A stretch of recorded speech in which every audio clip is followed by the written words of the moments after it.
का बाबू खूब डांस करने में मन लग रहा है ना। बोल बम जा रही हो? बोल बम किसके साथ? मम्मी पापा दोनों? चल बढ़िया। डांस करना है स्टेज पे, कर लोगी मेरे साथ? अच्छा ठीक। ये लड़की मेरे साथ डांस करेगी तो चल चलिका कहे के भाव लागल कैसे। अच्छा एगो गाना अभी आया छुपे छुप आया ना। यहाँ तो हमरा लगता है अधिक से ज्यादा नौजवान है। अच्छा प्यार कौन कौन किया इसमें से? वाह इधर तो प्यार। देखिए लाठी चार्ज मत कीजिएगा कहीं प्लीज। मेरे भाई सब हैं प्यार देने के लिए। लाठी कोई नहीं चलाएगी। हाँ क्योंकि कोई लाठी का प्रयोग नहीं करेगा। आज ये सब हैं तो आज आशीष यादव सक्षम हो पाया है। बाकी बात आशीष यादव का इतना औकात नहीं था कि आज इस मुकाम पे होता। इसीलिए सब कोई प्यार देने के लिए आए हैं तो आशीषों को प्यार ले लेने दीजिए, है ना।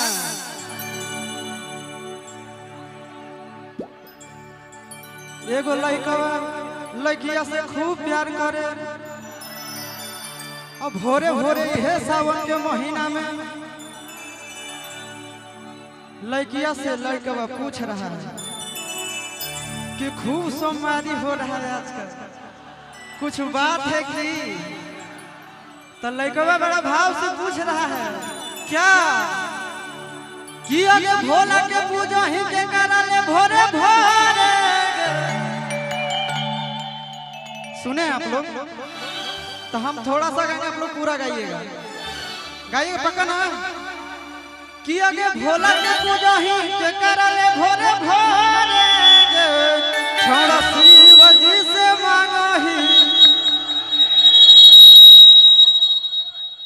इधर से आप लोग थोड़ा खाली कर देंगे। देखिए बहुत सारे हमारे भाई हैं जो देखिए कितना परेशानी में ये लोग।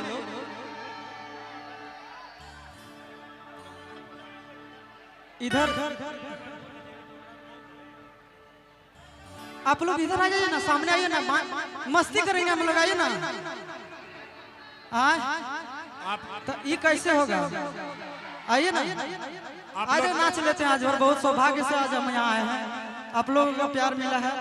क्या थोड़ा सा ले ले क्या? हे मास्टर बड़ा मोबाइल में कि आगे भोला के पूजा ही के कराले भोरे भोरे। आगे भोला के पूजा ही के कराले भोरे भोरे। अछौड़ा शिव जी से मांगा ही।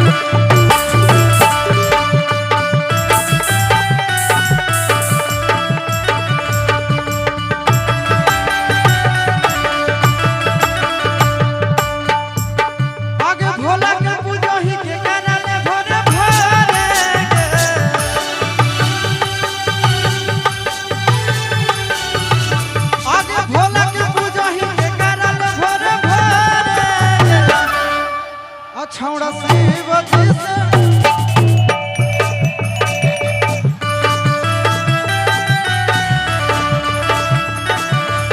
छौड़ा शिव जी से मांगा ही तोरे।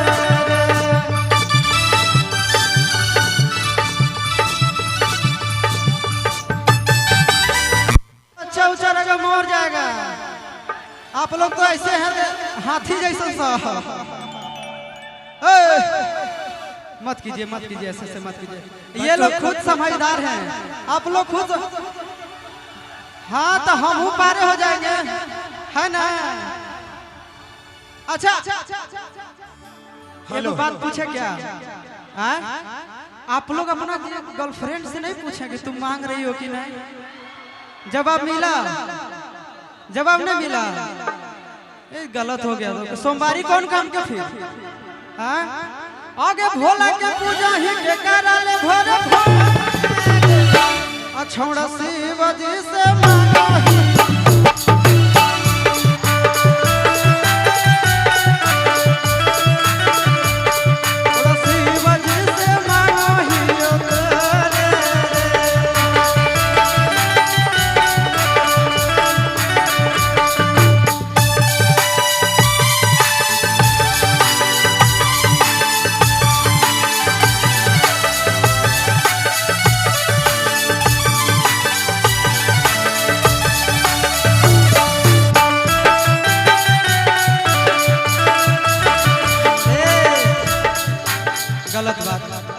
हेलो ऐसे मत कीजिए, आप लोग शांति का परिचय दें।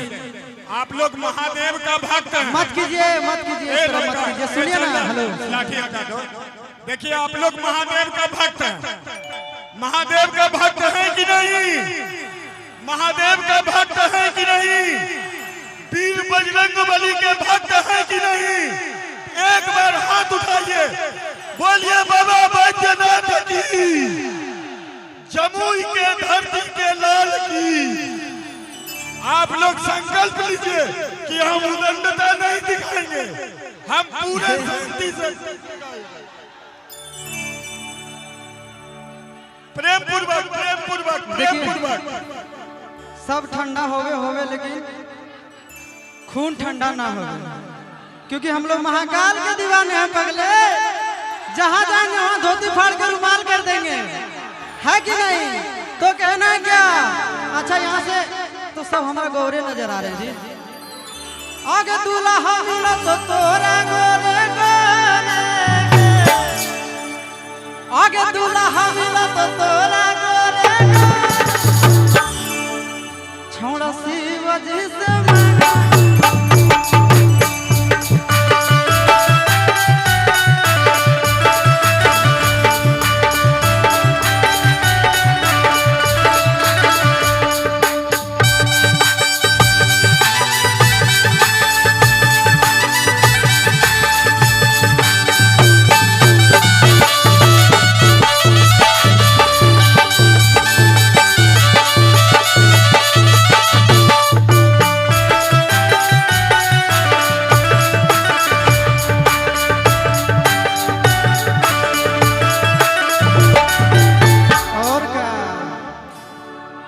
लइकवा कहता है क्या?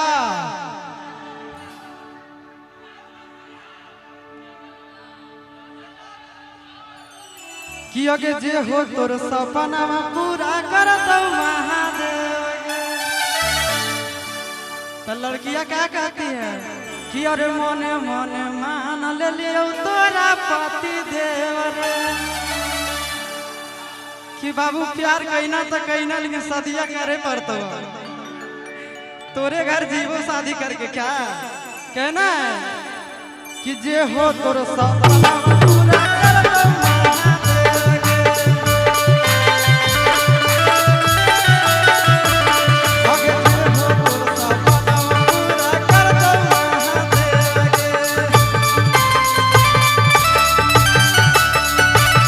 अरे मोने मोने मान ले लियो तोरा पति देव रे।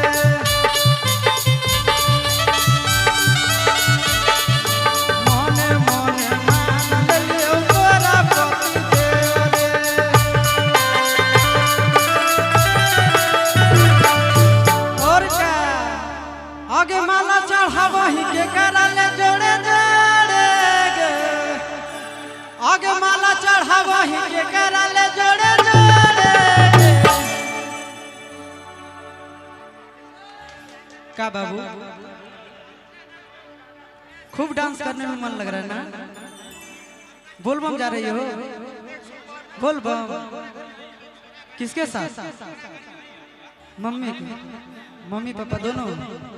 चलो बढ़िया, डांस करना है स्टेज पे, कर लोगी मेरे साथ? अच्छा ठीक, ये लड़की मेरे साथ डांस करेगी। कहना है आगे माला चढ़ावा ही के कराले जोड़े जोड़े, अछौड़ा शिवजी से मांगा ही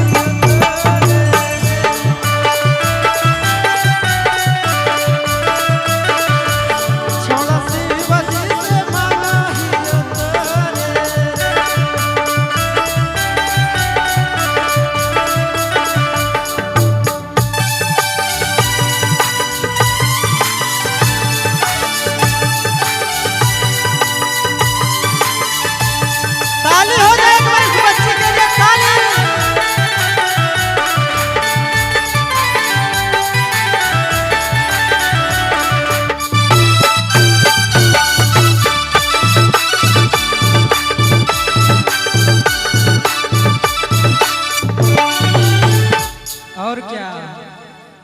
कि आगे जैतो नहीं तो पसिया तोर बेकार गेला भरावा। अब श्रद्धा पूरा हो गया, अब हो गया ना बाबू, जाओगे? चलिए इस बच्ची के लिए एक बार जोरदार ताली बजाइए। हर हर महादेव। कहना है कि आगे जैतो नहीं तो पसिया तोर बेकार